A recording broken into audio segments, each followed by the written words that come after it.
الحمد لله نحمده ونستعينه ونستغفره ونؤمن به ونتوكل عليه ونعوذ بالله من شرور أنفسنا ومن سيئات أعمالنا من يهده الله فلا مضل له ومن يضلله فلا هادي له ونشهد أن لا إله إلا الله وحده لا شريك له ونشهد أن سيدنا وحبيبنا ونبينا ومولانا محمدا عبده ورسوله اللهم لك الحمد كما أنت أهله وصل على محمد كما أنت أهله وافعل بنا ما أنت أهله فإنك أنت أهل التقوى وأهل المغفرة يا رب صل وسلم دائما أبدا على حبيبك خير الخلق كلهم أما بعد فأعوذ بالله من الشيطان الرجيم بسم الله الرحمن الرحيم والعصر إن الإنسان لفي خسر إلا الذين آمنوا وعملوا الصالحات وتواصوا بالحق وتواصوا بالصبر وقال الله سبحانه وتعالى كنتم خير أمة أخرجت للناس تأمرون بالمعروف وتنهون عن المنكر وتؤمنون بالله وقال الله سبحانه وتعالى والذين جاهدوا فينا لنهدينهم سبلنا وإن الله لمع المحسنين صدق الله العظيم وقال النبي صلى الله عليه وسلم من جعل الهموم هما واحدا هم آخرته كفاه الله هم الدنيا وهم الآخرة أو كما قال عليه الصلاة والسلام وقال النبي صلى الله عليه وسلم بلغوا عني ولو آية وقال النبي صلى الله عليه وسلم لغدوة في سبيل الله أراحة خير من الدنيا وما فيها صدق رسول النبي الكريم ونحن على ذلك من الشاهدين والشاكرين والحمد لله رب العالمين قابل احترام دوستوں بزرگوں بھائیوں، ہمارا اور آپ کا یہاں شب جمعہ کے لیے جمع ہونا یہ کوئی رسمی رواجی نہیں ہے کہ کہیں جمع ہوئے پھر گفتن اور نشستن برخاستن ہو گیا. ہمارا اور آپ کا یہاں جمع ہونا ایک بہت اونچے مقصد کے لیے ہے اور ایک بہت اونچے کام کی نسبت سے اور ایک بہت اونچی محنت کے لیے. ہمارا اور آپ کا یہاں جمع ہونا نبیوں والی فکر، نبیوں والی محنت، نبیوں والے کام کی نسبت سے ہے. جیسا کہ آپ کو پتہ ہے کہ اللہ تبارک و تعالیٰ نے انسانیت کی رہبری اور رہنمائی کے لیے ہر زمانے میں انبیاء علیہ السلام کو بھیجا. آدم علیہ نبینا علیہ السلام سے اللہ نے نبیوں کا سلسلہ جاری فرمایا. ہمارے اور آپ کے نبی حضرت محمد صلی اللہ علیہ وسلم تک اللہ نے یہ سلسلہ جاری رکھا. یہ نبیوں کا سلسلہ اللہ تبارک و تعالیٰ نے انسانیت کی رہبری اور رہنمائی کے لیے، سیدھا راستہ دکھلانے کے لیے، اس راستے پر چلانے کے لیے یہ نبیوں کا سلسلہ اللہ نے جاری رکھا ہوا، کیونکہ اللہ تبارک و تعالیٰ یہ چاہتے ہیں کہ میرے بندے، میری بندیاں میرے پاس جب آئیں تو کامیاب ہو کر آئیں، ایسا نہ ہو کہ وہ ناکام ہو جائے. تو اللہ تبارک و تعالیٰ نے کامیابی کا جو راستہ بتلایا ہے وہ اللہ کا دین ہے، اور نبی سارے دین کی محنت کے لیے آتے تھے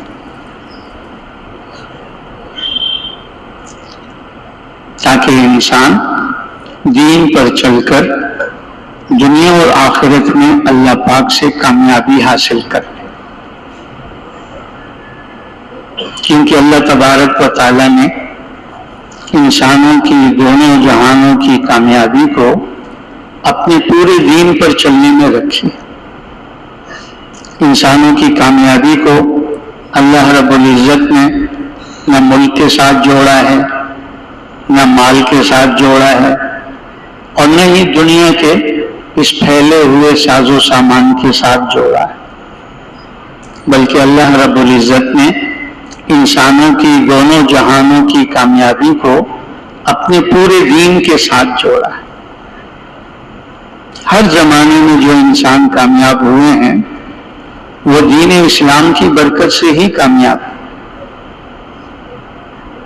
اور آئندہ بھی جو انسان کامیاب ہوں گے وہ بھی دین اسلام ہی کی برکت سے کامیاب. گزشتہ زمانے میں جو انسان بھی ناکام ہو کر گئے ہیں ان کی ناکامی کا سبب کہ انہوں نے اللہ کے دین کو چھوڑا اور اپنی جی چائی اور منچائی پر چلے. اللہ نے ان کو دنیا میں بھی ناکام کیا اور آخرت میں بھی ناکام کیا. اور یہی اللہ رب العزت کی سنت ہے قیامت تک کی بھی، کہ آئندہ زمانے میں جو انسان جس حیثیت کا ہوگا اگر وہ اللہ کے دین کو چھوڑ کر اپنی جی چائی اور منچائی پہ چلے گا تو جیسے اللہ رب العزت نے پہلوں کو ناکام کیا ایسی اللہ رب العزت ان بعد والوں کو بھی ناکام فرمائیں گے. اس امت کے سامنے اللہ رب العزت نے گزشتہ قوموں کے واقعات کو ذکر فرمایا ہے، جن میں مال والے بھی ہیں، ملک والے بھی ہیں، صنعت و حرفت والے بھی ہیں، تجارت والے بھی ہیں، زراعت والے بھی ہیں، طاقت اور قوت والے بھی ہیں، اکثریت والے بھی ہیں. اللہ رب العزت نے ان قوموں کے واقعات کو اس امت کے سامنے بیان کیا کہ یہ جن چیزوں میں یہ لگے ہوئے تھے اگر یہی کامیابی کا ذریعہ ہوتے تو یہ لوگ ناکام نہ ہوتے. ملک والے ملک میں ناکام ہوا، نمرود جیسا بادشاہ پوری دنیا کا، فرعون جیسا بادشاہ ملک مصر کا، حامان جیسا وزیر، ہاں یہ ناکام ہو کر گئے. ملک نے ان کو ناکامی سے نہیں بچایا. قوم سبا بڑی زراعت والی تھی، باغات، پھل، اچھا موسم، پانی کے لیے ڈیم، زراعت کا نقشہ تھا بڑا لمبا چوڑا، لیکن دین کو قبول نہیں کیا.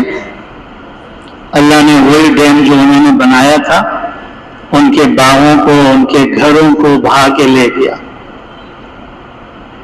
یہ زراعت نے ان کو ناکامی سے نہیں بچایا. قوم شعیب علیہ السلام بڑی تجارت پیشہ قوم، ساری دنیا کی منڈیوں پر ان کا قبضہ، لینے کے پیمانے اور دینے کے پیمانے اور نبی نے سمجھایا کہ یوں ڈنڈی مت مارو، پورا پورا دو، پورا پورا تولو، پورا پورا ناپو، لین دین میں کمی پیشی مت کرو۔ لیکن بات سمجھ میں نہیں آئی، اتنے بڑے تجارت کے نقشے میں قوم ناکام ہو گئی۔ قوم صالح علیہ السلام بڑی صنعت و حرفت والی، کہتے آج کے انجینئر بھی ان تک نہیں پہنچ سکتے، ایسے پہاڑوں کے اندر انہوں نے اپنے لیے عجیب چیزیں بنا کر اور اس کے اندر رہ رہے ہیں، اس کے اندر سب کچھ کر رہے ہیں۔ لیکن کیا ہوا؟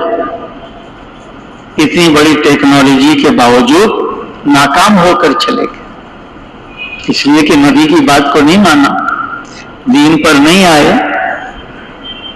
اللہ نے اس نقشے میں ان کو ناکام کر دیا۔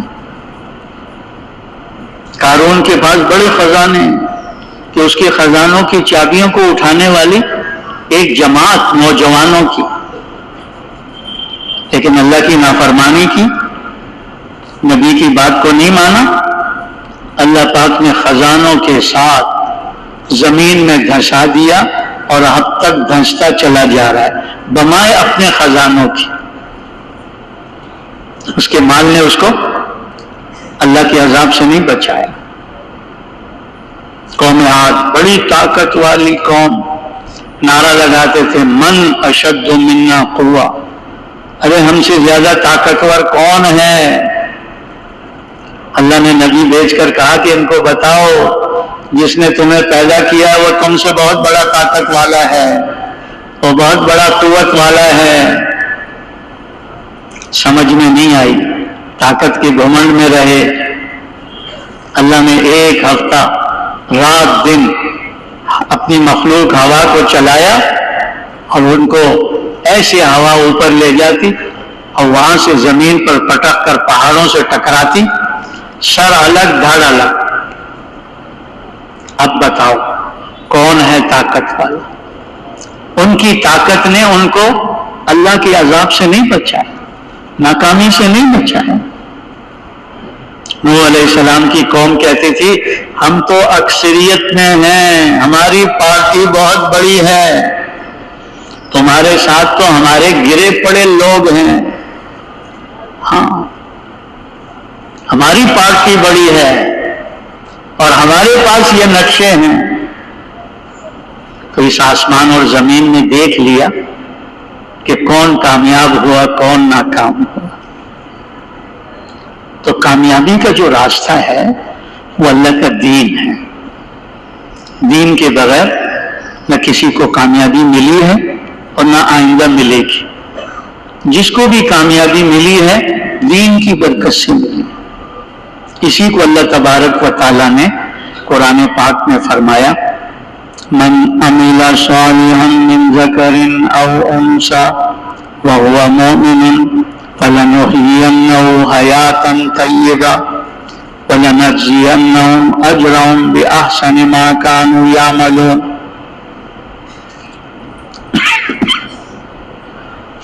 اللہ پاک فرما رہے ہیں کہ جو بھی نیک عمل کرے، یعنی دین اسلام کے مطابق زندگی گزارے، ہاں چاہے مرد ہے چاہے عورت ہے، لیکن بشرطے کہ ایمان والا ہو، اس لیے کہ ایمان کے بغیر کوئی عمل قابل قبول نہیں ہے۔ ایمان ہر عمل کے لیے شرط ہے، ضروری ہے۔ ہاں تو اللہ پاک فرما رہے ہیں جو نیک عمل کرے، چاہے مرد ہے چاہے عورت ہے، اور وہ ایمان والا ہے، تو ہم اس کو دنیا میں طیب زندگی دیں گے، پاکیزہ زندگی دیں گے، اور ان کے اعمال کا بدلہ آخرت میں ان کو انعامات کی شکل میں دیا جائے گا۔ علماء کرام مفسرین حضرات فرماتے ہیں یہ جو دنیا میں اللہ دے رہے ہیں نا، یہ اعمال کا بدلہ نہیں ہے، اعمال کا بدلہ کل آخرت میں اللہ پاک دیں گے۔ نعمت کی شکل ہے تو جھونگے میں ہے، اور اگر عذاب کی شکل ہے وہ بھی چکھایا جا رہا ہے، چکھایا جا رہا ہے۔ اعمال کا بدلہ تو آخرت میں ملے گا۔ اس کی دو وجہ بتاتے ہیں۔ پہلی وجہ یہ ہے کہ یہ دنیا اتنی چھوٹی سی ہے کہ ایک مومن کے ایک سبحان اللہ کے اجر کو نہیں سما سکتی۔ حدیث شریف کا مفہوم ہے کہ جب مومن بندہ سبحان اللہ کہتا ہے تو اس کی جنت میں ایک درخت لگ جاتا ہے، اور وہ درخت اتنا سایہ دار گھنا ہے کہ 100 سال تک عربی نسل کا گھوڑا اس کے نیچے دوڑتا رہے، اس کا سایہ ختم نہیں ہو۔ اب دنیا میں ایک عربی نسل کا گھوڑا مشرق سے مغرب چند مہینوں میں پہنچ جائے گا، شمال سے جنوب چند مہینوں میں پہنچ جائے گا، چلو چند سال لگا لو۔ تو یہ تو دنیا اتنی چھوٹی ہے کہ ایک مومن کے ایک تسبیح کے اجر کو نہیں سما سکتی، تو مومن کے مستحب عمل، سنت عمل، واجب عمل، فرض عمل کو کیسے سمائے گی؟ کیسے سمائے گی؟ یہ تو ایک تسبیح کو نہیں سما سکتی، اور ایک مومن کے۔ تو اللہ تبارک و تعالیٰ نے اعمال کا جو بدلہ دینا ہے وہ بہت بڑی جگہ ہے، بہت بڑی جگہ ہے۔ اللہ نے اس جگہ کی چوڑائی کا ذکر فرمایا ہے، اس کی لمبائی کا ذکر نہیں فرمایا۔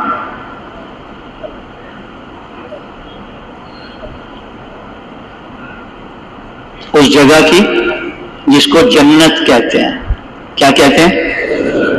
کہتے ہیں جنت کی چوڑائی اللہ نے بتائی ہے کہ 7 آسمان 7 زمین سے زیادہ وہ چوڑی ہے۔ اب یہ 7 آسمان 7 زمین، اللہ اکبر، کہتے ہیں یہ جو آسمانی دنیا ہے نا، یہ زمین سے 500 سال دور ہے، 500 سال کی مسافت پر ہے۔ کتنی؟ پھر اس کی موٹائی 500 سال ہے، پھر اس سے آگے 500 سال دوسرا، پھر اس کی موٹائی 500 سال، پھر اس سے تیسرے کی 500 سال مسافت، ایسے 7 آسمان، پھر نیچے 7 زمین۔ یہ تو اس جگہ کی، اس جنت کی چوڑائی بتائی ہے۔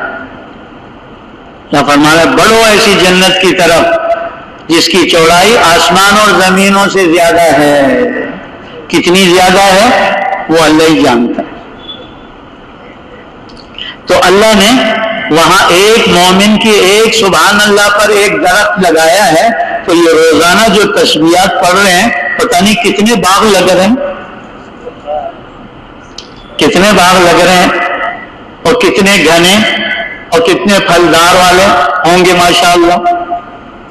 تو اللہ نے اس جگہ عمل کا بدلہ دینا ہے جو بہت بڑی جگہ ہے۔ دوسری وجہ عمل کے بدلے کے لیے کہ اللہ دنیا میں اس لیے عمل کا بدلہ نہیں دیں گے اور عمل کا بدلہ آخرت میں دیں گے، اس کی دوسری وجہ یہ بتاتے ہیں علماء اکرام مفسرین حضرات کہ انسان جو دنیا میں آیا ہے یہ ہمیشہ رہنے کے لیے نہیں آیا، یہاں سے جانے کے لیے آیا۔ کیوں بھائی؟ دنیا میں انسان ہمیشہ رہنے آیا۔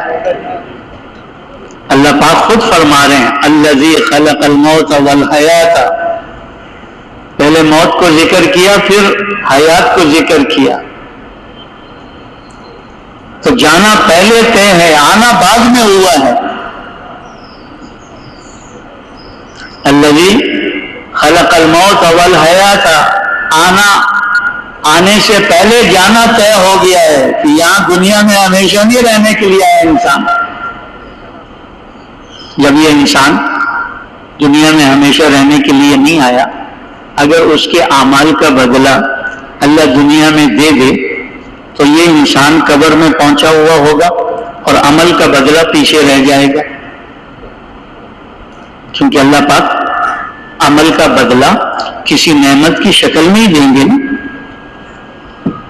جیسے آتا ہے کہ یہ نماز نعمت کی شکل میں جنت میں جنتی کے ساتھ ہوگی، یہ روزہ نعمت کی شکل میں جنتی کے پاس ہوگا، یہ زکوٰۃ نعمت کی شکل میں جنتی کے پاس ہوگا، یہ حج، یہ عمرہ، یہ ماں باپ کی خدمت، یہ ہمسایوں کے ساتھ اچھا سلوک، یہ رشتہ داروں کے ساتھ صلہ رحمی، یہ غریبوں مسکینوں یتیموں بیواؤں کی خبر گیری، یہ سارے احکامات جو پورے کیے ہیں یہ نعمتوں کی شکل میں جنتی کی جنت میں ہوں گے، اور جنتی کے پاس یہ نعمتیں ہوں گی، یہ اعمال ہوں گے نعمت کی شکل میں. تو اگر اللہ عمل کا بدلہ دنیا میں دے دے تو انسان کا جیسے ماں کے پیٹ سے آیا تھا ایسے ہی قبر کے پیٹ میں جانا ہے. کیوں بھائی؟ آدمی جب قبر میں جاتا ہے یہاں سے کچھ لے کر جاتا ہے؟ ماں کے پیٹ سے جیسے آیا تھا ویسے ہی قبر کے پیٹ میں چلا گیا.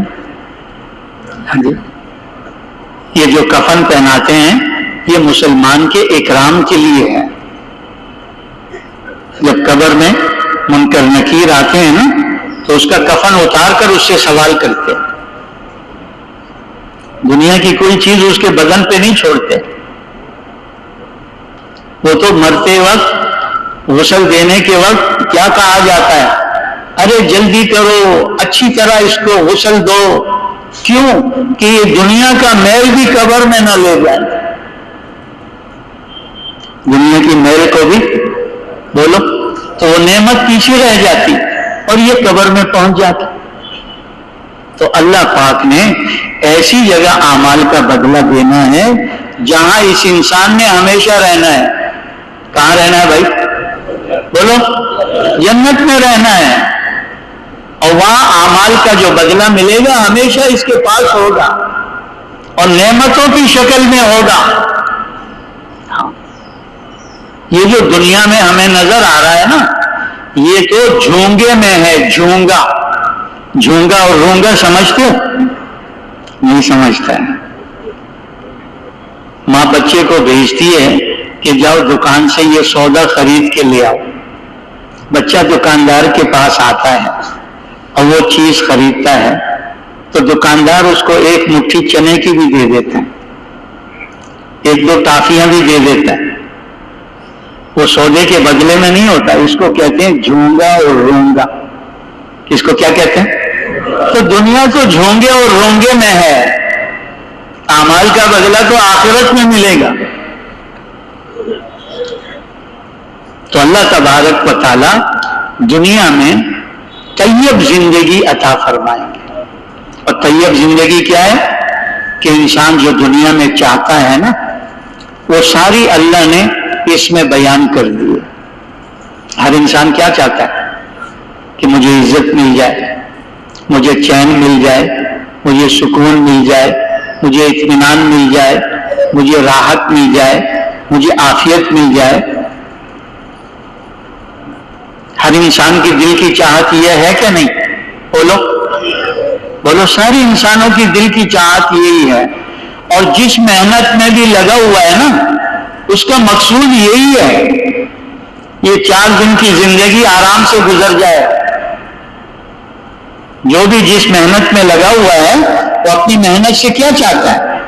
اطمینان چاہتا ہے، راحت چاہتا ہے، عافیت چاہتا ہے، عزت چاہتا ہے. تو اللہ پاک نے فرمایا جو ایمان اور اعمال صالحہ اختیار کرے گا اسے ہم دنیا میں پاکیزہ زندگی، طیب زندگی دیں گے. بعض قرآن کی آیتیں، بعض قرآن کی آیتوں کی تفسیر ہے کہ ایک آیت فرماتے ہیں الذین آمنوا تطمئن قلوبہم بذکر اللہ الا بذکر اللہ تطمئن القلوب. کہ ایمان والوں کے دلوں کو سکون اللہ کی ذکر، اللہ کی یاد سے ملتا ہے. فرمایا غور سے سن لو، دلوں کا سکون اللہ کی یاد میں ہے. اللہ کے ذکر میں ہیں. مفسرین علماء اکرام فرماتے ہیں یہاں ذکر سے مراد صرف تسبیح نہیں ہے بلکہ حال کے امر کو پورا کرنا، کہ جس وقت میں اللہ کا جو امر متوجہ ہو اس کو پیارے نبی کے طریقے سے پورا کرنا، یہ اس وقت کا ذکر ہے. اللہ تبارک و تعالی موسیٰ علیہ السلام سے فرما رہے ہیں نماز کو قائم کرو میری یاد کے لیے. نماز کیا ہے؟ اللہ کی یاد ہے، اللہ کا ذکر ہے. روزہ کیا ہے؟ اللہ کی یاد ہے. زکوٰۃ کا حکم کیا ہے؟ اللہ کی یاد کے لیے. حج کا حکم کیا ہے؟ اللہ کی یاد کے لیے. ماں باپ کی خدمت کیا ہے؟ اللہ کی یاد کے لیے. ہمسایوں کے ساتھ اچھا سلوک کرنا اللہ کی یاد کے لیے. رشتہ داروں کے ساتھ صلہ رحمی کرنا اللہ کی یاد کے لیے. غریبوں، مسکینوں، یتیموں، بیواؤں کی خبر گیری لینا، ان کی خدمت کرنا، یہ اللہ کی یاد کے لیے. جسے اللہ یاد ہوگا وہی نماز پڑھے گا، وہی روزہ رکھے گا، وہی زکوٰۃ دے گا، وہی حج کرے گا، وہی سارے احکامات کو پورا کرے گا. جسے اللہ ہی یاد نہ ہو وہ یہ کیا کرے گا؟ ان میں سے کچھ بھی نہیں کرے گا. اسی لیے اللہ تبارک و تعالیٰ نے دوسری آیت میں فرمایا من اعرض عن ذکری فإن له معیشۃ ضنکا، کہ جو ہمارے ذکر سے اعراض کرتا ہے ہم اس کی دنیا کی زندگی کو تنگ کر دیتے. وَنَحْشُرُهُ يَوْمَ الْقِيَامَةِ أَعْمَى، اور قیامت کے دن اس کو اندھا اٹھائیں گے، اندھوں میں کھڑا کریں گے. قَالَ رَبِّ لِمَا حَشَّرْتَنِي أَعْمَى، وہ کہے گا یا اللہ آج مجھے اندھوں میں کیوں کھڑا کر دیا؟ وَقَدْ كُنْتُ بَصِيرًا، میں تو آنکھوں والا تھا. قَالَ أَتَتْكَ آيَاتِي فَنَسِيتَهَا وَكَذَلِكَ الْيَوْمَ تُنْسَى، کہ ہمارے احکامات آئے اور تم آنکھیں بند کر کے گزر گئے، دیکھا بھی نہیں کہ اللہ کا کیا حکم ہے. تو دنیا میں تم اندھے بن کر چل رہے تھے، اس لیے آج تمہیں اندھوں میں کھڑا کر دیا گیا. تو اللہ تبارک و تعالی چین، سکون، اطمینان، راحت، عافیت، ہاں یہ سب کس میں رکھا ہے؟ اپنے دین میں رکھا ہے. ہاں اگر دین زندگی میں ہے، دنیا کے نقشے ہوں یا نہ ہوں، اللہ پاک عزت سے رکھے گا، چین سے رکھے گا، سکون سے رکھے گا، اطمینان سے رکھے گا، عافیت کے ساتھ رکھے گا. اور پھر یہ دنیا کی زندگی تو وقتی ہے، عارضی ہے، ختم ہو جائے گی، لیکن موت سے یہ کامیابی کا دروازہ کھل جائے گا. فرشتے روح کو لینے کے لیے آئیں گے، اللہ ان کو بھیجیں گے جاؤ میرے فلاں بندے کے پاس، اس کی روح کو لے آؤ تاکہ میں اس کو راحت دوں، میں اسے راحت پہنچاؤں. اس نے بہت مشقت اٹھا لی، اپنے نفس کے خلاف لڑتے ہوئے، شیطان کے خلاف لڑتے ہوئے، میرے احکامات کو پورا کرتے ہوئے اس نے بڑی دنیا میں مشقت اٹھا لی. اب اسے لاؤ، میں اسے سکون اور اطمینان اور راحت عطا کروں اپنی طرف سے. کہتے فرشتوں کی جماعت آتی ہے، خوشخبریاں سناتی ہے، تیرے لیے اللہ نے جنت میں یہ بنایا ہے، یہ بنایا ہے، یہ بنایا ہے. یہ روح اندر نکلنے کے لیے بے چین ہو جاتی، جیسے پرندہ پنجرے میں نکلنے کے لیے پھڑپڑاتا ہے، ایسے روح اس کے اندر سے بڑے آرام سے روح کو نکالا جاتا ہے. پھر اس کو لے کر آسمانوں کی طرف، پہلے آسمان میں استقبال، دوسرے میں، ساتوں میں عرش کے نیچے جا کر سجدہ. اور پھر اللہ فرماتے ہیں اعلیٰ علیین کی روحوں کے ساتھ رکھ دو، جنتیوں کی روحوں کے ساتھ. اور یہاں رشتہ دار غسل دیتے ہیں، کفن پہناتے ہیں. فرشتے پہلی غسل دے کر جنت کا کفن پہناتے تھے. اور جب اس کو قبر میں اتارا جاتا ہے، قبر کھل جاتی ہے، کشادہ ہو جاتی ہے. جنت کا باغ بن جاتی ہے کہ جنت کی کھڑکی کھل گئی، خوشبوئیں ہوائیں آ رہی ہیں، جنت کا بسترا بچھ گیا. جی ہاں،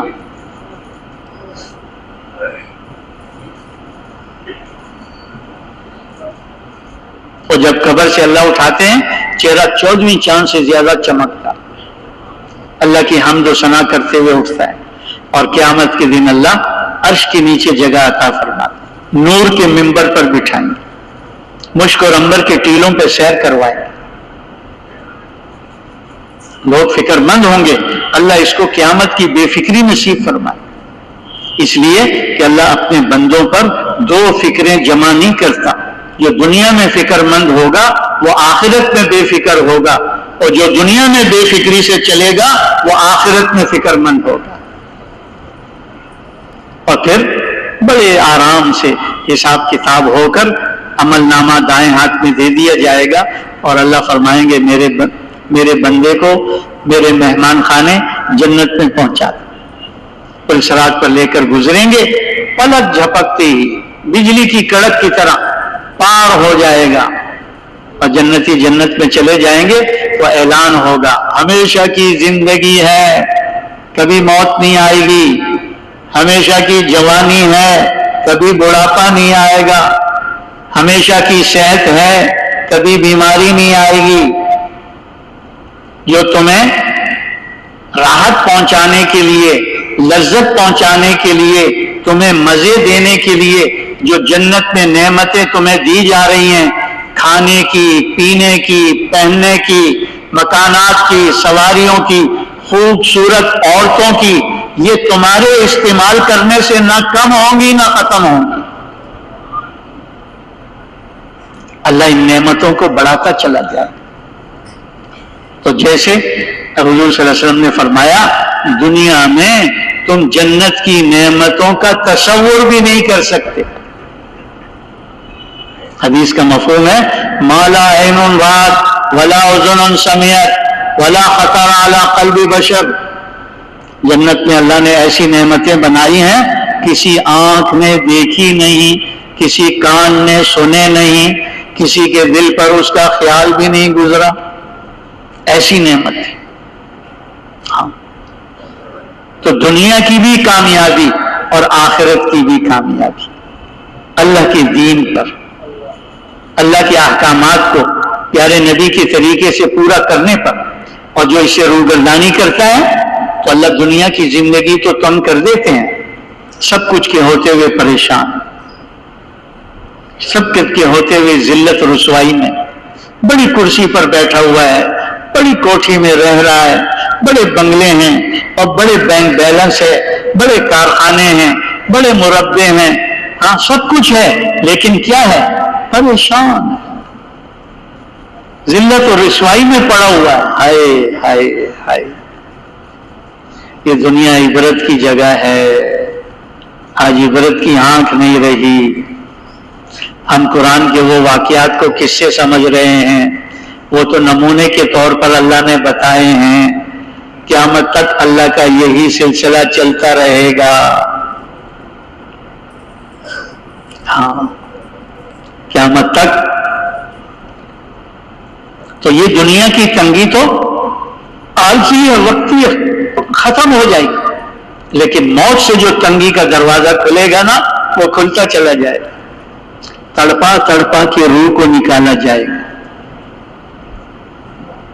جہنم کا کفن پہنایا جائے گا، قبر میں اتاریں گے تو قبر تنگ ہو جائے گی کہ پسلیاں ایک دوسرے میں دھل جائیں گی.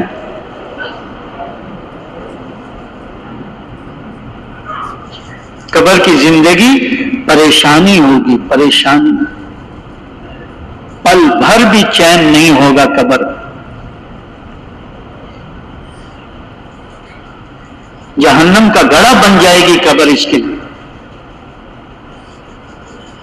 جب قبر سے اٹھائیں گے چہرہ سیاہ ہوگا، ہائے افسوس، ہائے شرمندگی کے نعرے لگا رہا. اور قیامت کے دن اللہ سورج کے نیچے کھڑا کر دیں گے. سورج سر کے اوپر ہوگا، سوا نیزے پر، کروڑوں میل دور ہے، اتنی گرمی ہم برداشت نہیں کر سکتے. جب یہ سر پر ہوگا تو کیا عالم ہوگا.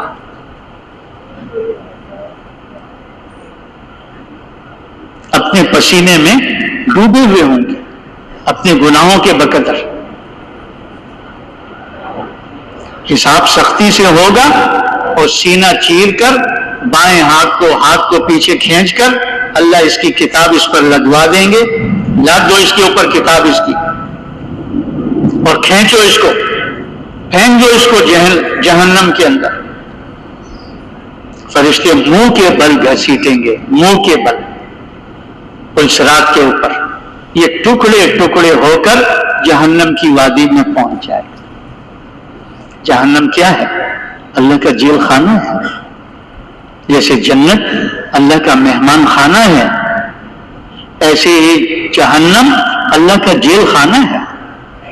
نافرمانوں کے لیے اللہ نے بنایا اس کو. جیسے جنت کی نعمتوں کا دنیا میں آدمی تصور نہیں کر سکتا، ایسی جہنم کی تکلیفوں کا بھی دنیا میں آدمی تصور بھی نہیں کر سکتا. ہائے کتنا سخت عذاب ہوگا، کتنی سخت مشقت اور مصیبت میں یہ انسان گرفتار ہوگا.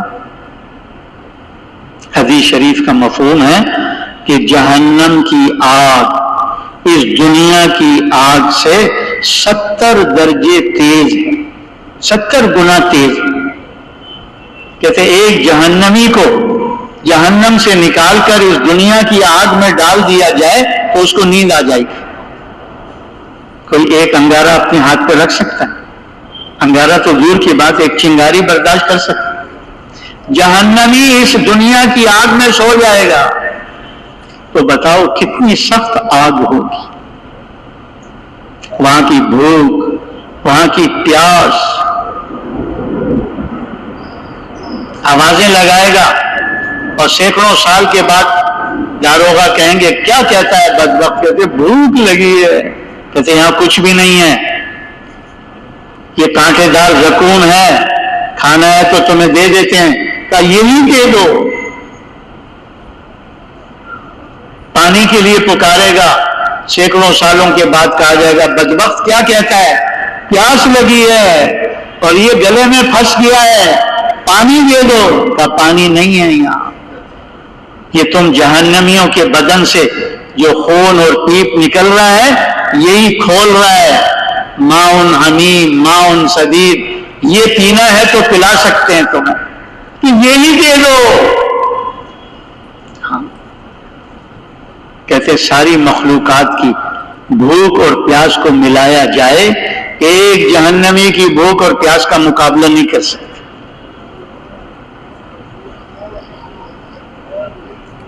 اسی کو اللہ نے بتایا وَمَنْ زُحْزِحَ عَنِ النَّارِ وَأُدْخِلَ الْجَنَّةَ فَقَدْ فَازَ، کہ جو قیامت کے دن جہنم سے بچا لیا گیا اور جنت میں داخل کر دیا گیا، تحقیق یہ انسان کامیاب ہو گیا. آج تو بڑے نعرے لگ رہے ہیں میں کامیاب، میں کامیاب، میں کامیاب. یہ تو مرنے کے بعد پتہ چلے گا کہ کون کامیاب. اللہ اس کے رسول کس کو کامیاب بتا رہے ہیں. یہ تو کل مرنے کے بعد پتہ چلے گا کہ گھوڑے پر سوار تھے یا گدھے پر سوار تھے. ہاں تو کامیابی کا جو راستہ ہے وہ اللہ کا دین ہے. دین کے بغیر نہ کسی کو کامیابی ملی ہے اور نہ آئندہ ملے گی. جس کو بھی کامیابی ملی ہے دین کی برکت سے ملے گی، اور جس کو بھی آئندہ ملے گی کس کی برکت سے ملے گی؟ مال سے ملے گی، ملک سے ملے گی، یہ دنیا کے نقشوں سے ملے گی، دین کی برکت سے ملے گی. ہاں دین کی برکت سے ملے گی. اور یہ جو دین ہے نا، دین کس کو کہتے ہیں؟ اللہ تعالیٰ نے انسان کو سر سے لے کر پیر تک کا یہ جسم دیا ہے، اس میں مختلف اعضاء بنائے. آنکھیں ہیں، کان ہے، زبان ہے، دل دماغ ہے، ہاتھ پیر ہیں، ان سے متعلق اللہ نے احکامات دیے۔ اس جسم کے صحیح استعمال کا نام دین اسلام، اور اس کے غلط استعمال کا نام یہ بے دینی۔ ہاں، اس کے غلط استعمال کا نام، اللہ نے آنکھیں دی ہیں نا، اس سے متعلق احکامات بھی دیے۔ کیا قل للمؤمنین یغضوا من ابصارهم ویحفظوا فروجهم، نبی جی ان ایمان والوں کو بولو، بتاؤ کہ راستہ چلتے ہوئے اپنی نظروں کی حفاظت کرو، اللہ کی حرام کردہ چیزوں کو نہ دیکھو۔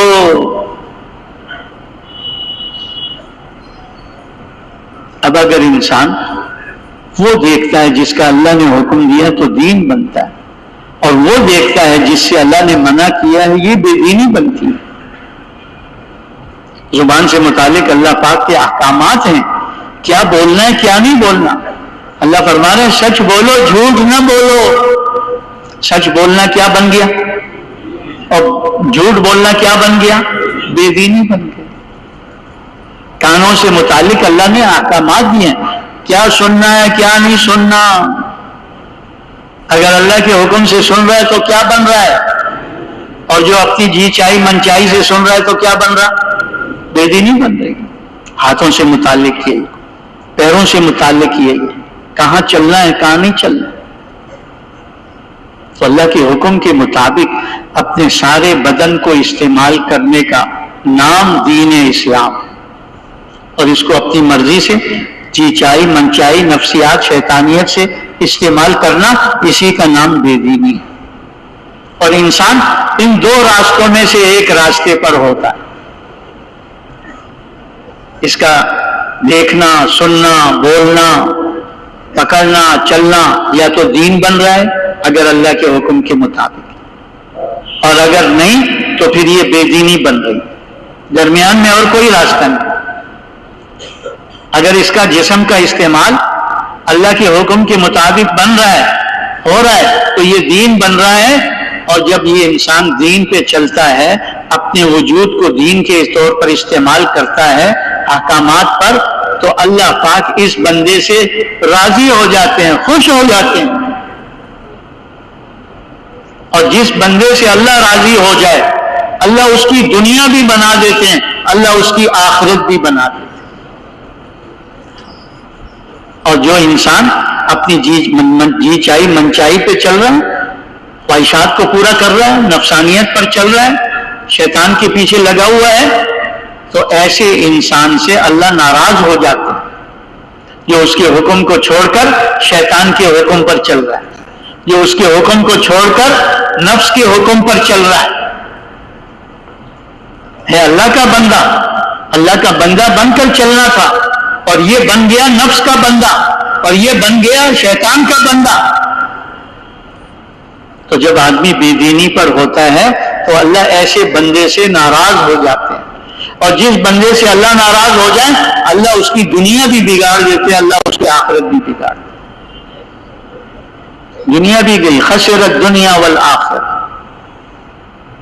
اب یہ جو دین ہے نا، یہ انسانوں کی زندگی میں محنت سے آتا ہے، بغیر محنت کے دین انسانوں کی زندگی میں نہیں آتا۔ قرآن کریم میں اللہ پاک فرما رہے ہیں والذین جاہدوا فینا لنہدینہم سبلنا وان اللہ لمع المحسنین۔ اللہ پاک فرما رہے ہیں جو ہمارے دین کے لیے کوشش و محنت کرتے ہیں، جد و جہد کرتے ہیں، ہم ان کو ہدایت کے راستوں پہ چلا دیتے ہیں۔ کیا مقصد؟ کہ جب اللہ تبارک و تعالی ہدایت کا نور نصیب فرماتے ہیں، دل کے اندر ہدایت کا نور آتا ہے، اللہ پاک اس سینے کو اسلام پر چلنے کے لیے کھول دیتا ہے۔ وَيَشْرَحُ صَدْرَهُ لِلْإِسْلَامِ، جسے اللہ ہدایت دیتے ہیں انہیں اللہ شرح صدر بھی نصیب فرما دیتے ہیں۔ کیا مقصد؟ دین پہ چلنا ان کے لیے آسان ہو جاتا ہے، جیسے سیدھے راستے پہ چلنا آسان ہوتا ہے۔ اور جب دل میں ہدایت کا نور نہ ہو تو پھر دین پہ چلنا بہت مشکل معلوم ہوتا ہے،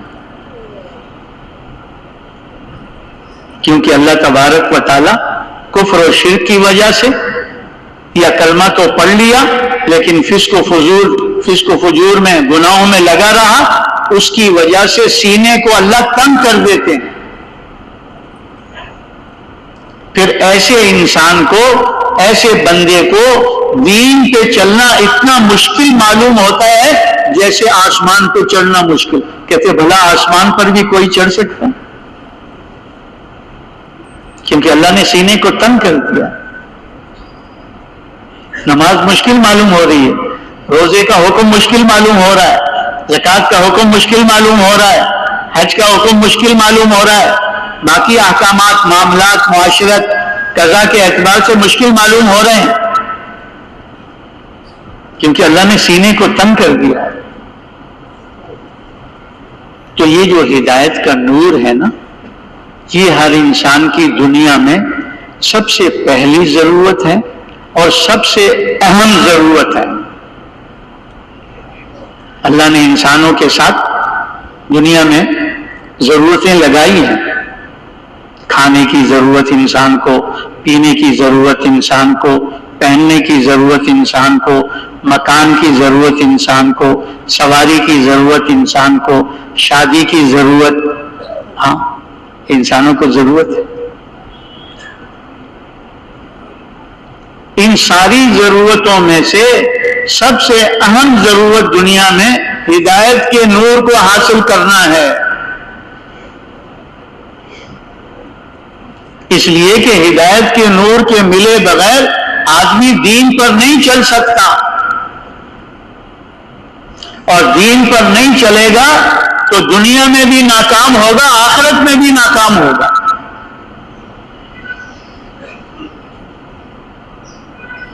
تو انسان کی سب سے پہلی ضرورت، سب سے اہم ضرورت کس کی؟ کون سا نور حاصل کرنا ہے بھائی؟ مال کا نور، ملک کا نور، ہاں جی، دنیا کے پھیلے ہوئے نقشوں کا نور حاصل کرنا، ہاں، ہدایت کا نور حاصل کرنا ہے۔ یہ انسان کی سب سے پہلی اور سب سے اہم ضرورت، اسی لیے اللہ پاک نے اس کے مانگنے کو فرض قرار دیا ہے۔ جیسے تو اللہ پاک ارشاد فرما رہے ہیں، مانگو مجھ سے، میرے خزانے بھرے ہوئے ہیں، سب کچھ میرے پاس ہے، ہر چیز کے مانگنے کا اللہ فرما رہے ہیں، مانگو مجھ سے۔ لیکن اور کسی چیز کے مانگنے کو فرض قرار نہیں دیا سوائے ہدایت کے مانگنے کو۔ ہم سورہ فاتحہ پڑھتے ہیں نماز کی ہر رکعت میں، اللہ کی حمد و ثنا پڑھنے کے بعد اللہ پاک سے کیا مانگتے ہیں؟ اہدنا الصراط المستقیم، کہ اللہ ہمیں تو سیدھے راستے پہ چلا دے، وہ ہدایت کا راستہ ہمیں اس راستے پہ چلا دے۔ وہ راستہ کن کا ہے؟ انعمت علیہم، جن پر تو نے انعام کیا۔ وہ کون ہیں؟ نبیین، صدیقین، شہداء، صالحین، اور ہمیں غیر المغضوب ولا الضالین، ہمیں ان جن پر تیرا غضب ہوا اور جو گمراہ ہوئے ان کے راستوں سے ہمیں بچائیو، یہود کے راستے سے بچائیو، نصارہ کے راستے سے بچائیو۔ یہود پر تیرا غضب ہوا اور نصارہ گمراہ ہوئے، ان دونوں سے ہماری حفاظت فرمائیو، ان کے راستے سے بچائیو۔ نبیوں والا راستے پہ چلانا، شہداء والے راستے پہ چلانا، صدیقین والے، صالحین والے راستے پہ ہمیں چلانا۔ تو ہدایت کا مانگنا اللہ نے فرض قرار دیا ہے، اور یہ ایسی چیز نہیں ہے کہ اللہ پاک بغیر طلب کے دے دے۔ اللہ کی سنت کیا ہے؟ وَيَهْدِي إِلَيْهِ مَن يُنِيبُ وَيَهْدِي إِلَيْهِ مَن أَنَابَ، جس میں طلب ہوتی ہے اللہ اس دل میں ہدایت کا نور ڈالتے ہیں، جو دل اللہ کی طرف پھرتا ہے، اللہ کو دیکھتا ہے، اس دل میں اللہ ڈالتے ہیں ہدایت کا نور۔ جو دل اللہ کے غیر کی طرف پھرا ہوا ہے، غیر سے اثر لے کر چل رہا ہے، اللہ پاک ایسے دل کی طرف توجہ بھی نہیں فرماتے۔ جو دل مخلوق کے اثر سے چل رہا ہے، یہ دل اللہ پاک کے نزدیک نجس اور ناپاک ہے۔ تو ہدایت کا جو نور ہے یہ طلب پر ملتا ہے، اور اس طلب کو پیدا کرنے کے لیے تاکہ لوگوں کے دلوں کا رخ اللہ کی طرف پھرے اور اللہ اس دل میں ہدایت کا نور ڈالے، اللہ پاک نے ہر زمانے میں، کیونکہ ہدایت کو اللہ نے نبیوں والی دعوت والی محنت کے ساتھ جوڑا ہے۔ جب قومیں گمراہ ہو جاتی نا تو اللہ ان میں نبی بھیجتے تھے، ہاں، اور نبی آ کر دعوت کی محنت فرماتے تھے، اور دعوت کا نتیجہ ہدایت کا نور دلوں میں آنا، ہاں، دعوت کا نتیجہ ہدایت، اور ہدایت کا نتیجہ دین، اللہ کے احکامات، نبی کے طریقے، اس کے مطابق زندگی گزارنا، ہاں جی، اور دین کا نتیجہ حیات طیبہ دنیا میں اور آخرت میں بڑے بڑے انعامات۔ جب قوم گمراہ ہو جاتی، شیطان ان کو گمراہی کے راستے پہ ڈال دیتا، تو اللہ نبی کو بھیجتے، جاؤ میرے بندوں پہ محنت کرو، ان کو مجھ سے ملا دو، میرا تعلق حاصل کر لیں، میرے حکم کو پورا کرتے ہوئے، میرے دین پر چلتے ہوئے، تاکہ دنیا اور آخرت کے نقصان سے بچ جائیں۔ تو نبی آتے، دعوت دیتے، اللہ ان کو ہدایت دیتے، ہدایت کے ملنے پر دین پر چلتے، نبی چلے جاتے، حق کی دعوت رک جاتی، اور شیطان کی باطل دعوت چلتی رہتی ہے۔ انسان کا جو سب سے بڑا دشمن ہے وہ کون ہے بھائی؟ اور کھلا دشمن ہے، کھلی دشمنی کا اظہار کیا شیطان نے انسان سے، عدو مبین، اللہ نے بتایا تمہارا کیا ہے، یہ کھلا دشمن، اور اس نے قسم بھی کھائی ہے اور قیامت تک کے لیے مہلت بھی لی ہے اللہ سے۔ قسم کیا کھائی ہے کہ آدم کی اولاد کو نہیں چھوڑنا، اپنے ساتھ لے جانا، اور مہلت قیامت تک کی لے لی ہے۔ تو نبی چلے جاتے، حق کی دعوت رک جاتی، شیطان کی باطل دعوت چلتی ہے، تو پھر وہی جو ہدایت پر ہوتے ہیں وہ گمراہ ہو جاتے ہیں۔ شیطان کی باطل دعوت سے شیطان ان کو گمراہی کے راستے پہ ڈال دے، دین رہ جاتا، خواہشات پر چل پڑتے، تو اللہ دوسرے نبی کو بھیج دیتے، پھر حق کی دعوت چلتی، پھر وہ شیطان جو گمراہ کیے ہوئے تھا، پھر اللہ ان کو ہدایت دے کر دین پہ چلنے والا، حق راستے پہ چلنے والا بنا دیتا۔ تو یہ نبیوں کا سلسلہ اللہ نے آدم علیہ نبینا علیہ الصلوۃ والسلام سے چلایا، ہمارے اور آپ کے نبی حضرت محمد صلی اللہ علیہ وسلم تک اللہ نے اس سلسلے کو جاری رکھا۔ آپ صلی اللہ علیہ وسلم کو اللہ رب العزت نے خاتم النبیین بنا کر بھیجا، رحمت للعالمین بنا کر بھیجا، کافۃ للناس بشیرا و نذیرا بنا کر بھیجا۔ آپ پر اللہ نے نبوت کے دروازے کو بند فرما دیا۔ آپ صلی اللہ علیہ وسلم کے بعد اب کوئی نبی نہیں آئے گا، نہ ذلی نہ بروجی۔ اللہ نے مضبوط طریقے سے نبوت کے دروازے کو بند کر دیا ہے۔ جو بھی دعویٰ کرے گا جھوٹا ہے، کذاب ہے۔ حضور کے بعد اب کوئی نبی نہیں آئے گا۔ اب حضور خاتم النبیین بن کر آئے، آپ کے بعد کسی کو نبوت نہیں دی جائے گی، لیکن حضور کے بعد تو انسانیت قیامت تک آتی رہے گی، اور نبی اور رسول کوئی آنے والا نہیں ہے۔ تو آنے والی نسلوں کی رہبری رہنمائی کون کرے گا؟ کون سیدھا راستہ دکھلائے گا؟ کون اس راستے پہ چلائے گا؟ تو ہمارے بڑے فرماتے ہیں اللہ رب العزت نے نبوت کے دروازے کو تو بند فرمایا ہے، لیکن کار نبوت کو اللہ پاک نے بند نہیں فرمایا۔ کار نبوت قیامت تک جاری و ساری رہے گا، جب تک اللہ چاہیں گے۔ پہلے یہ ذمہ داری اللہ نبیوں کو دے کر بھیجتے تھے، اب ختم نبوت کی برکت سے یہ ذمہ داری والا کام اللہ نے امت محمدیہ صلی اللہ علیہ وسلم کے ذمہ لگایا۔ اس امت کو اللہ پاک فرما رہے ہیں کنتم خیر امت اخرجت للناس، اے امت محمدیہ تم بہترین امت ہو۔ کیوں؟ اخرجت للناس، لوگوں کے فائدے کے لیے نکالے گئے ہو، لوگوں کی نفع رسانی کے لیے بھیجے گئے ہو۔ وہ فائدہ نفع رسانی کیا ہے؟ تامرون بالمعروف، نیکی کی طرف بلاتے ہو، یعنی دین اسلام کی طرف، وتنہون عن المنکر، بے دینی سے روکتے ہو، گناہوں سے منکرات سے روکتے ہو، وتؤمنون باللہ، اور جیسے اللہ کی ذات و صفات پر یقین کرنا، ایمان لانا، ایسے اللہ کی ذات اور صفات پر ایمان رکھتے۔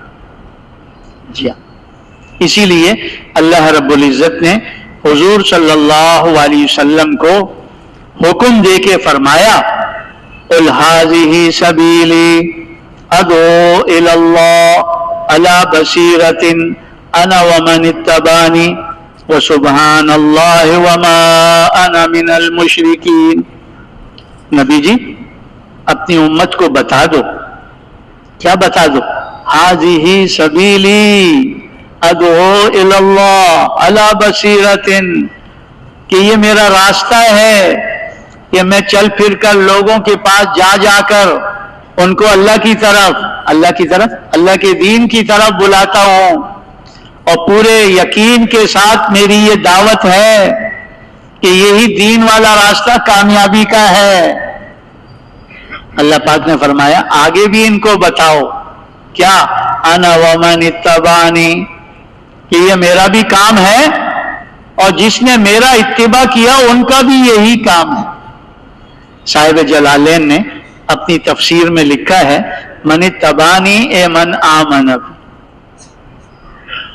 کہ جس نے کلمہ پڑھا ہے لا الہ الا اللہ محمد الرسول اللہ، وہ من اتبعنی میں داخل ہے، چاہے مرد ہے چاہے عورت ہے، چاہے کالا ہے چاہے گورا ہے، چاہے عرب ہے چاہے عجم ہے، جہاں کا بھی رہنے والا ہے۔ اب اس کی ذمہ داری ہے کہ خود بھی پورے دین پہ چلنا ہے اور اس پورے دین کو پوری دنیا میں پہنچانا۔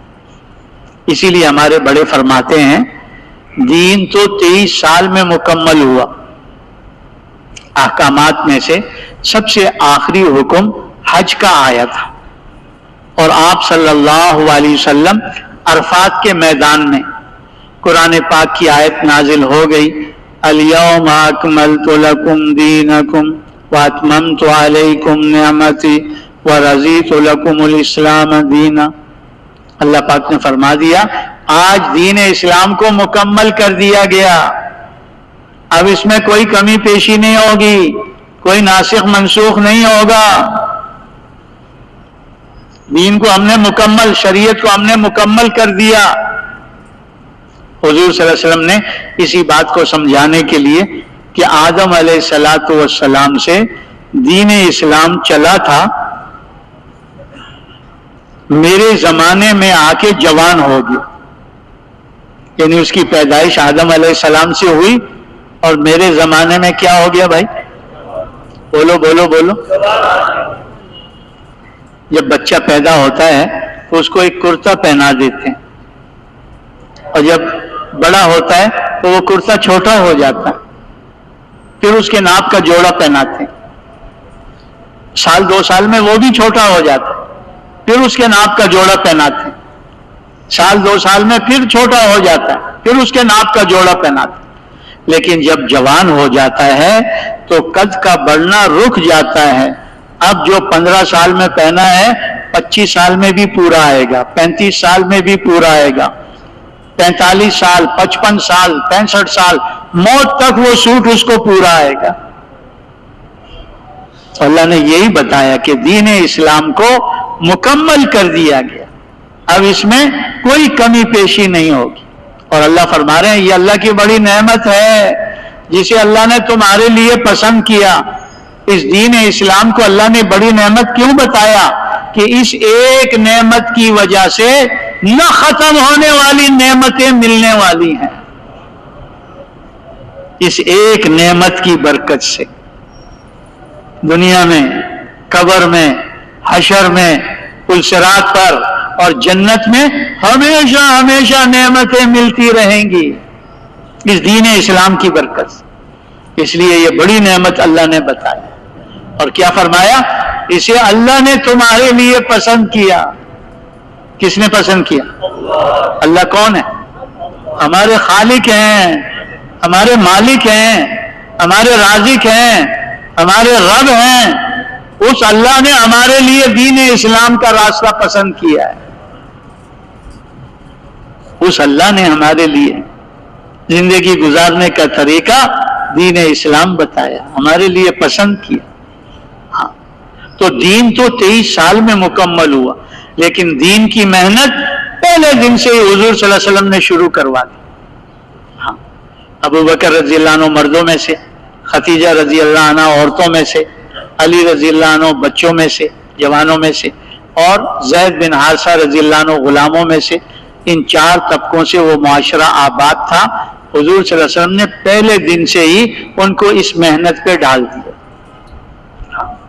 اور ان کو بتا دیا، انا خاتم النبیین لا نبی بعدی ولا امت بعد، کہ میں آخری نبی ہوں، میرے بعد اب کوئی نبی نہیں آئے گا، اور تم آخری امت ہو، تمہارے بعد اب کوئی امت آنے والی نہیں ہے۔ تو ہمارے بڑے فرماتے ہیں حضور صلی اللہ علیہ وسلم کی محنت، حضور صلی اللہ علیہ وسلم کے طریقے سے جب بھی ہوگی، اللہ دین کو دنیا میں پھیلائیں گے، اور جب حضور کی محنت، حضور کے طریقے پر امت چھوڑ دے گی تو دین دنیا سے نکلنا، ختم ہونا، مٹنا شروع ہو جائے گا۔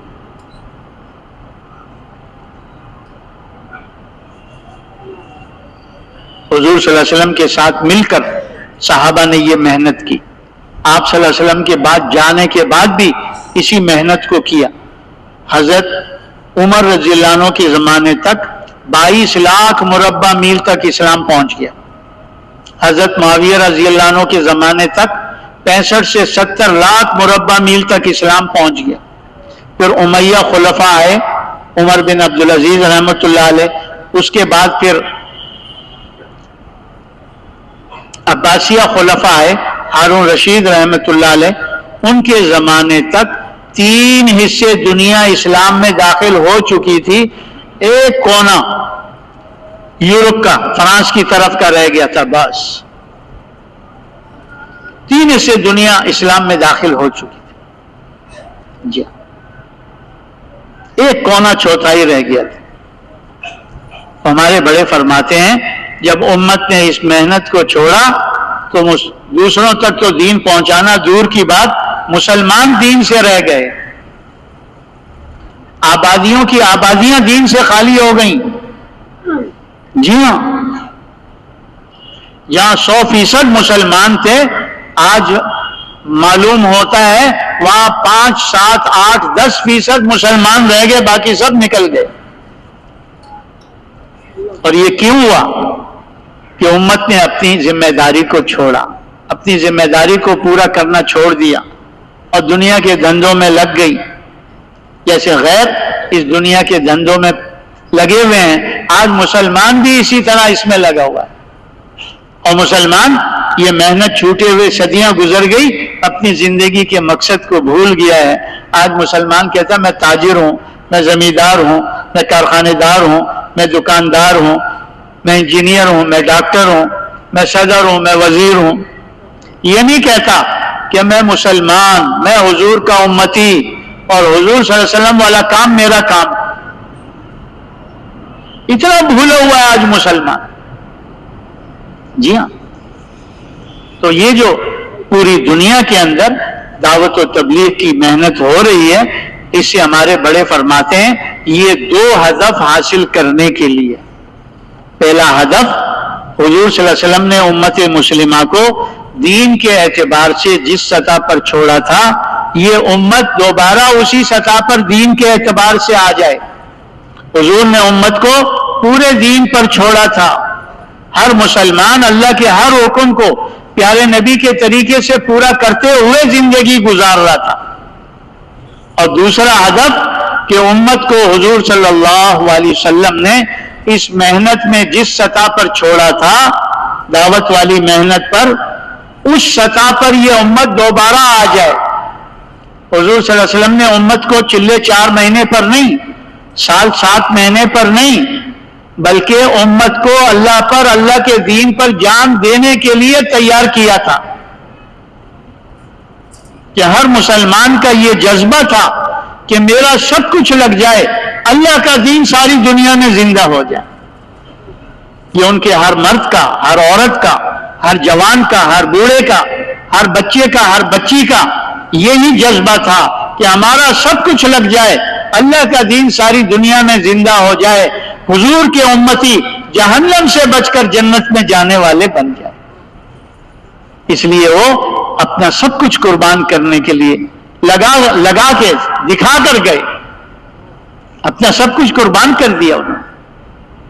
تو ہمارا ہدف یہ ہے کہ ہر مسلمان کو چلے 4 مہینے تو اس کا ذریعہ ہے، کس پر تیار کرنا ہے. حاجی عبدالوہاب صاحب رحمۃ اللہ علیہ فرمایا کرتے تھے، ہماری محنت کا خلاصہ کیا ہے کہ ہر مسلمان کو اللہ پر جان دینے کے لیے تیار کرنا ہے کہ حضور کے طریقے سے اللہ پہ جان دینے والا بن جائے. ہاں، آج ملک پہ جان دے رہا ہے، مال پہ جان دے رہا ہے، دنیا کی چیزیں نقشوں پہ جان دے رہا ہے. یہ مسلمان کس پر جان دینے والا بن جائے؟ بولو، کس کے دین پر جان دینے والا بن جائے؟ ہاں، کہتے وہی جان قیمتی ہوتی ہے جو اللہ پر لگ جائے، اللہ کے دین پہ لگ جائے. بتاؤ، شہادت کی موت سے بڑی موت ہے کوئی؟ بولو بولو. حضور صلی اللہ علیہ وسلم کی دل کی تمنا کہ اللہ میں تیرے راستے میں جاؤں، شہید کر دیا جاؤں، پھر زندہ کیا جاؤں، پھر شہید کیا جاؤں، پھر زندہ کیا جاؤں، پھر شہید کیا جاؤں. شہادت پر بات کو چھوڑا. یہ پیارے نبی کے دل کی تمنا تھی کہ اللہ پر میری جان لگ جائے، اللہ کے دین پر میری جان لگ جائے، اللہ کے راستے میں مجھے موت آ جائے. اور یہی جذبہ ہر صحابی کے دل میں، چاہے وہ مرد تھا، چاہے وہ عورت تھی، چاہے وہ جوان تھا، چاہے وہ بوڑھا تھا، چاہے وہ بچہ تھا، چاہے وہ بچی تھی، ہر ایک کا یہی جذبہ تھا کہ ہماری جان قربان اللہ کے دین پر، اللہ پر ہماری جان بھی قربان. ہاں. ایک صحابی کو نصرانی بادشاہ نے قید کر لیا، ان کی جماعت کو. اور تو کسی نے بتایا کہ اس میں ایک حضور صلی اللہ علیہ وسلم کا شاگرد بھی ہے، صحابی، اس کو اسلام سے ہٹا دو، اپنے مذہب میں لے آؤ، تاکہ ہم اپنے لوگوں کو دکھا سکیں، اپنے لوگوں کو دکھا سکیں کہ اگر اسلام سچا مذہب ہوتا تو یہ حضور کا شاگرد کیوں اسلام کو چھوڑ کر ہمارے نصرانیت کو قبول کر لیا، عیسائی بن گیا. اس سے ہم اپنی عوام کو روک لیں گے، ورنہ ہماری عوام ہمارے ہاتھ سے نکل رہی ہے، اسلام میں داخل ہو رہی ہے. تو اس کو اپنے مذہب میں لے لو، مرتد کر دو اس کو. تو کفر کی پہلی تو لالچ ہوتی ہے. بادشاہ نے صحابی کو لالچ دی. کیا کہا؟ آدھی سلطنت اور شہزادی کا رشتہ دوں گا، تم اسلام کو چھوڑ دو، نصرانی بن جاؤ، عیسائی بن جاؤ. صحابی نے کیا کہا کہ اتنی دیر کے لیے تم کہو آنکھیں بند کروں اسلام سے نکل جاؤں، پھر آنکھیں کھولوں اور اسلام میں، اتنی دیر کے لیے بھی میں اسلام کو چھوڑنے کے لیے تیار نہیں ہوں. اور کفر کا دوسرا حربہ ڈرانا، خوف پیدا کرنا. تو بادشاہ نے کہا اس کو کھڑا کر کے تیر چلاؤ، اس پر مارنا نہیں، ڈرانا، تاکہ ڈر کر یہ ہماری بات مان لے. وہ کھڑے، تیر ادھر ادھر سے گزر رہے ہیں، اپنے کھڑے ہیں، مست ہیں اللہ کی یاد میں. یہ جان تو جا رہی ہے، جانیں گے کس پر جا رہی ہے جان؟ بولو کس پہ جا رہی ہے؟ مقصد پہ جا رہی ہے، مقصد پہ جا رہی ہے۔ اسے مبارک موت کیا ہوگی؟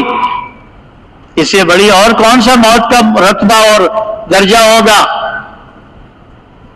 تو دیکھا ڈر نہیں رہا، تو انہوں نے میٹنگ کر کے ان کے جماعت میں سے ایک کو پکڑا اور کھولتے ہوئے پانی کے کڑائی میں ڈال دیا تاکہ اس کے سامنے واقعی موت آ جائے تو یہ ڈر جائے۔ تو جب دیکھا ساتھی پانی میں گیا، روح پرواز کر گئی، بدن گل گیا، ہڈیاں گوشت الگ الگ ہو گیا، تو یہ کھڑے دیکھ رہے تھے، ان کی آنکھوں میں سے آنسو آ گئے۔ تو انہوں نے جا کے بادشاہ کو بتایا، ڈر گیا ہے، رو رہا ہے۔ بادشاہ نے کہا جلدی لاؤ جلدی لاؤ۔ جب لے کر گئے تو بادشاہ نے کہا ہماری وہی پہلی بات ہے، شہزادی بھی ملے گی، آدھی سلطنت بھی ملے گی۔ تو اس نے کہا میری بھی پہلی بات ہے، آنکھ بند کروں اسلام سے نکلوں، آنکھ کھولوں دوبارہ اسلام میں، اتنی دیر کے لیے بھی اسلام کو چھوڑنے کے لیے تھی۔ تو کہا پھر رویا کیوں تھا؟ کہا رویا میں اس لیے کہ ایک ہی جان ہے اور تم ایک ہی دفعہ اس کو کڑائی میں ڈال دو گے۔ میں تو اس لیے رویا تھا کہ میرے بدن پر جتنے بال ہیں یہ میری جانیں بن جائیں اور تم ایک ایک کر کے میری اس جانوں کو اس میں ڈالتے رہو ڈالتے رہو۔ تو آدمی اپنے بدن کے بالوں کو گن سکتا ہے؟ بولو گن سکتا ہے؟ کہ میری اتنی جانیں ہو جائیں اور تم ایک ایک کر کے اس کڑائی میں ڈالتے رہو، میری ہر جان اللہ پہ قربان، میری ہر جان کس پہ قربان؟ تو مسلمان جو ہے وہ موت سے ڈرنے والا نہیں ہے۔ مسلمان کے لیے تو موت تحفہ ہے۔ تحفہ کیوں بتایا؟ کہ اس پل پر سے گزر کر محبوب رب سے ملاقات ہے۔ موت کے پل پر سے گزر کر کس سے ملاقات ہے؟ بولو اللہ سے ملنے سے بڑھ کر کوئی چیز ہے؟ بولو بولو بولو۔ کہتے جو بندہ اللہ سے ملنے کا متمنی ہوتا ہے اللہ بھی اس کے ملنے میں خوش ہوتا ہے۔ تو موت کے پل سے تو گزرنا ہے نا۔ ہاں جی۔ تو حضور صلی اللہ علیہ وسلم نے امت کے پہلے طبقے کو چلے 4 مہینے سال 7 مہینے پہ نہیں چھوڑا تھا۔ ہر ایک کا یہ جذبہ تھا کہ ہمارا سب کچھ لگ جائے، اللہ کا دین ساری دنیا میں زندہ ہو جائے۔ نہ جان کی پرواہ کی، نہ مال کی پرواہ کی، نہ وطن کی پرواہ کی، نہ بیوی بچوں کی پرواہ کی، نکل گئے اور شیروں کی طرح۔ کس طرح؟ شیروں کی طرح۔ ہاں، کسی مخلوق سے اثر نہیں لیتے تھے، کیونکہ ان کے ساتھ کون تھا؟ بولو کون تھا؟ ہاں، اللہ کی مدد ان کے ساتھ تھی، اللہ کی نصرت ان کے ساتھ تھی۔ کیوں؟ کہ وہ پورے دین پر تھے اور پورے دین کو لے کر عملی طور پر چل رہے تھے اور لوگوں کو کہہ رہے تھے کونو مثلنا کونو مثلنا کونو مثلنا، ہم جیسے ہو جاؤ، ہاں ہم جیسے ہو جاؤ۔ اس امت کے جو شیر تھے نا وہ صحابہ تھے۔ ہاں، اور مسلمان ویسے بھی بڑے فرماتے ہیں مسلمان تو ہے ہی شیر۔ شیر کا بچہ شیر ہی ہوتا ہے کہ نہیں ہوتا؟ بولو بھائی بولو، شیر کا بچہ شیر ہی ہوتا ہے کہ نہیں؟ ایک واقعہ لکھا ہے، ایک بکریاں چرانے والے کو جنگل میں سے شیر کا بچہ مل گیا، چھوٹا سا۔ شیرنی جن کے چلی گئی تھی، پتہ نہیں کیا ہوا، اس نے اٹھایا اور اپنے ساتھ لے آیا۔ اب وہ شیر کا بچہ چھوٹا سا، اب وہ بکریوں کے ساتھ اٹھ رہا ہے، بیٹھ رہا ہے، چل رہا ہے، پھر رہا ہے، وہی دودھ مودھ پی رہا ہے، اس کو دودھ پلا رہے ہیں جیسے بکری کے بچے کو پلاتے ہیں، پھر وہی بچوں کے ساتھ بڑا ہو رہا ہے، بکریوں کے ساتھ۔ ہاں جی۔ تو ایک دن یہ شیر کا بچہ جو ہے بکریوں کے ساتھ جنگل میں پھر رہا تھا، تو ایک شیر آیا۔ کون آیا؟ اصلی شیر، ببر شیر. اس نے جو نگاہ دوڑائی کہ بکریوں کے بیچ میں ایک میری برادری کا بھی چل رہا ہے، میرے جنس میں سے بھی چل رہا ہے. ہاں جی، میرے جنس میں سے بھی. تو اس نے چھلانگ لگائی کہ اس کو پکڑو. تو جب چھلانگ لگائی تو بکریوں نے جب شیر کو دیکھا تو دوڑی. تو یہ شیر کا بچہ بھی بکریوں کے ساتھ دوڑنے لگا. اور شیر نے جا کے اس کو یوں پکڑا اور پکڑ کر کہا تو کیوں بھاگتا ہے؟ وہ تو ہماری خوراک ہے، اس لیے وہ اپنی جان بچانے کے لیے جا رہے ہیں. تو میرا اپنا ہے، تو کیوں بھاگ رہا ہے؟ وہ کہہ رہا ہے میں بکری ہوں، میں بکری ہوں، میں بکری ہوں. اس نے کہا نہیں بھائی، تو بکری نہیں ہے، تو شیر ہے. اس کو لے کر آیا ایک تالاب پر. تو تالاب میں اس کو کہا اپنا چہرہ دیکھ، میرا چہرہ دیکھ، ان بکریوں کا چہرہ دیکھ. تو اس کو چہرہ دکھایا. اس نے شیر کے بچے نے جب اس کا چہرہ دیکھا تو اس کا چہرہ اس کا چہرہ مل رہا تھا، بکریوں کے ساتھ اس کا چہرہ نہیں مل رہا تھا. تو اس شیر نے کہا دھاڑ لگا دھاڑ. تو شیر کے اندر تو ویسی اللہ نے وہ رکھی ہوئی ہے. تو وہ جب دھاڑا تو جو اس کے ساتھ چلنے والی تھی اور بھاگی اور بھاگی. تو آج مسلمان بیچارہ جو ہے، ہائے ہائے، جس ماحول میں چل رہا ہے، جن کے ساتھ چل رہا ہے، مقصد سے دور، محنت سے دور. ہاں جی، جیسے وہ میوں میں کر رہے میں آج مسلمان بھی میں کر رہا ہے، اپنی پہچان ہی بھول گیا ہے. جنگل کا شیر ہے، جنگل کا شیر. کیا ہے؟ بولو کیا ہے؟ تو جب اس کو تالاب پہ لا کے دکھایا نا، اور پھر اس نے جو دھاڑ ماری ہے تو بکریاں دم دبا کے اور بھاگ گئی.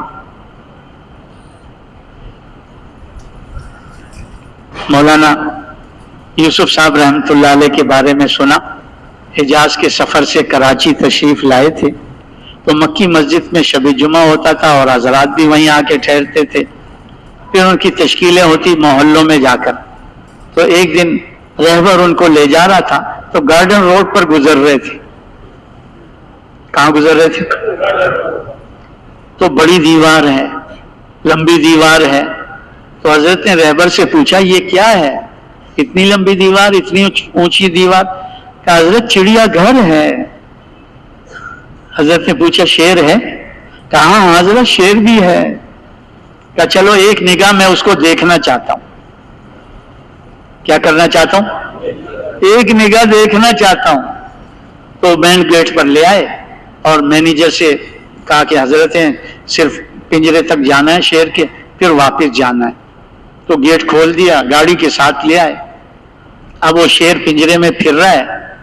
ہاں جی، وہیں کیا ہے، وہیں کھانا پینا، گوشت کے ٹکڑے بھی، پانی بھی وہیں پڑا ہوا ہے، وہیں اس کا پیشاب پخانا اور پھر رہا ہے. اور چھوٹے چھوٹے بچے جو ہیں وہ چھوٹی چھوٹی لکڑیاں لے کر اس کے پنجرے میں یوں کر رہے تھے کہ وہ آواز نکالے تو ہم سنیں. ان کو کہہ رہے تھے، وہ شیر کو ڈرا رہے تھے وہ لکڑی دکھا کر، تاکہ شیر آواز نکالے. تو حضرت نے ایک نگاہ اس پہ ڈالی اور واپس آ گئے. ناظم آباد میں کئی تشکیل تھی، مغرب کے بیان میں بیٹھے، بات یہیں سے شروع کی کہ اے مسلمان تو جنگل کا شیر تھا. کیا تھا؟ کہتے شیر کی شان یہ ہے کہ نہ مردہ کھاتا ہے نہ زخمی کھاتا ہے، وہ اپنا شکار کر کے خود کھاتا ہے. شیر کی غیرت کے خلاف ہے کہ کسی کا مارا ہوا کھائے، کسی کا زخمی کیا ہوا کھائے. یہ شیر کی شان کے خلاف ہے. پھر ایک واقعہ سنایا. ایک بادشاہ تھا، اس کے وزیر مشیر بیٹھے ہوئے تھے. تو پھل کاٹتے ہوئے بادشاہ کی انگلی میں زخم آ گیا. کیا آ گیا؟ زخم آ گیا زخم. وہ رونے لگا اور پٹی باندھی اور اس کو. تو وہ ایک وزیر کا تقیہ کلام ہی یہی تھا, اس میں بھی خیر ہے. بادشاہ کی تو انگلی کٹ گئی, خون نکل رہا ہے, اور وزیر کہہ رہا ہے اس میں بھی خیر ہے. بادشاہ کو بڑا غصہ آیا, تو کہا چلو اس کو اندر کرو. ہماری تو انگلی کٹ گئی, خون نکل رہا ہے, اور کہتا ہے اس میں بھی خیر ہے. تو جب فوجی اس کو پکڑ کر جیل میں لے جانے لگے, وہ کہنے لگا اس میں بھی خیر ہے. اندر کر دیا اس کو. وہ پہلے سے شکار کا طے شدہ معاملہ تھا, تو بادشاہ شکار کے لیے چل گیا, مرم پٹی کی ہوئی تھی. تو بچھڑ گیا لشکر سے اور چلا گیا گھنے جنگل میں اکیلا. اور شیر ایک سامنے آ گیا. اب اس کی جان جانے لگی کہ اب تو شیر مجھے کھا جائے گا. لیکن شیر نے محسوس کیا کہ یہ زخمی ہے. کیا ہے؟ سونگ کر کھایا نہیں, چلا گیا. بادشاہ بڑی مشکل سے اپنے لشکر میں پہنچا, اور پہنچتے ہی محل میں کہا وزیر کو نکال کے لاؤ, جس نے کہا تھا اس میں بھی خیر ہے. یہ جو کٹ گئی ہے نا, اس میں بھی خیر ہے. لاؤ وزیر کو. وہ خیر میں نے دیکھ لی اپنی آنکھوں سے. جب وزیر کو لے کر آئے تو کہنے لگے کہ بھائی تو نے انگلی کٹنے پر کہا تھا نا, تو مجھے غصہ آ گیا تھا, لیکن وہ جو تو نے خیر کہا تھا, خیر اللہ نے مجھے دکھا دی. جنگل میں شیر آ گیا اور اس نے مجھے سونگا, زخمی دیکھا تو چھوڑ کے چلا گیا. کیونکہ شیر زخمی کو نہیں کھاتا, مردے کو نہیں کھاتا. اس کی شان کے خلاف ہے, اس کی غیرت کے خلاف ہے.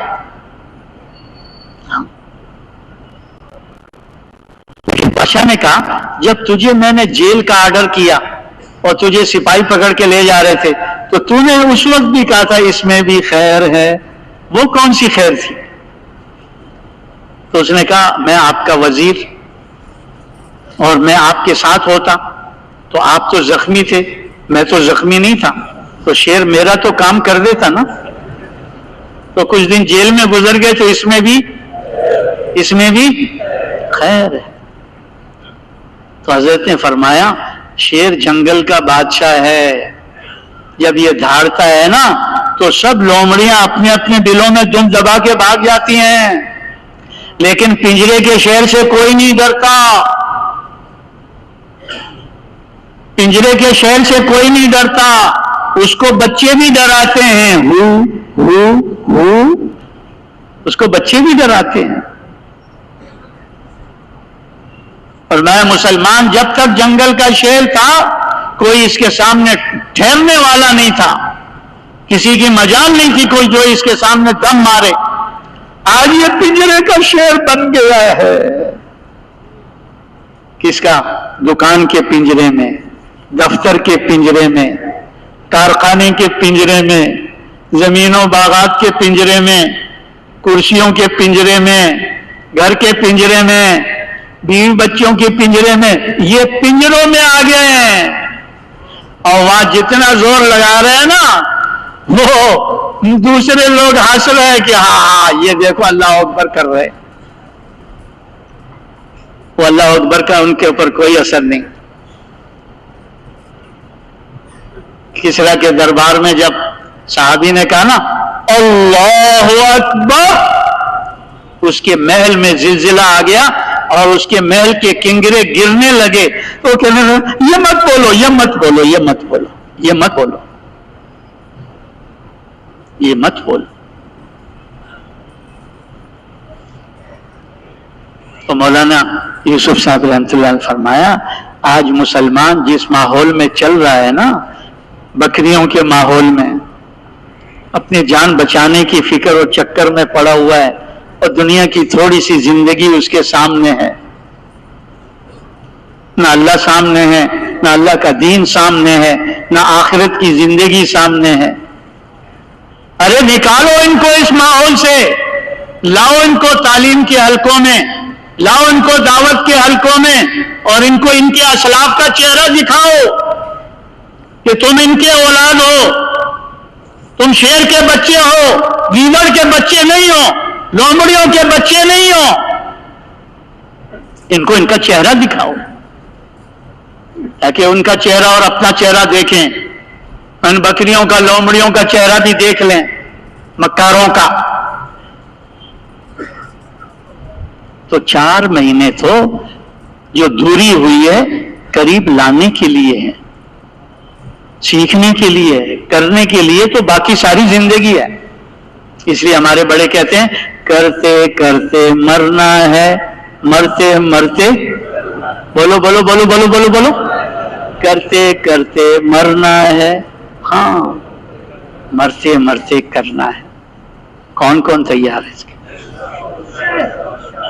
سب تیار ہے، سب تیار ہے. اللہ پر جان دینے کے لیے سب تیار ہے. آواز نہیں آ رہی ہے، میرے خیال سے گلے میں اٹک گئی ہے. ارے مانو یا نہ مانو موت تو آنی ہے. مانو یا نہ مانو، بولو بولو بولو. مبارک ہے وہ جان جو اللہ پہ لگ جائے، اللہ کے دین پہ لگ جائے، اس سے مبارک موت اور کوئی نہیں ہے. ہاں، ورنہ اس گارے مٹی پہ تو لوگوں کی جانیں لگ رہی ہیں، مر رہے ہیں لوگ، مر رہے ہیں لوگ. تو اب اس مجمع میں سے بڑے کہتے ہیں اس کام کو سیکھنے کے لیے، کرنے کے لیے 4 مہینے لگانے پڑتے ہیں. پھر مقصد بنا کے کیا جاتا ہے. جب اللہ کے دین کا تقاضا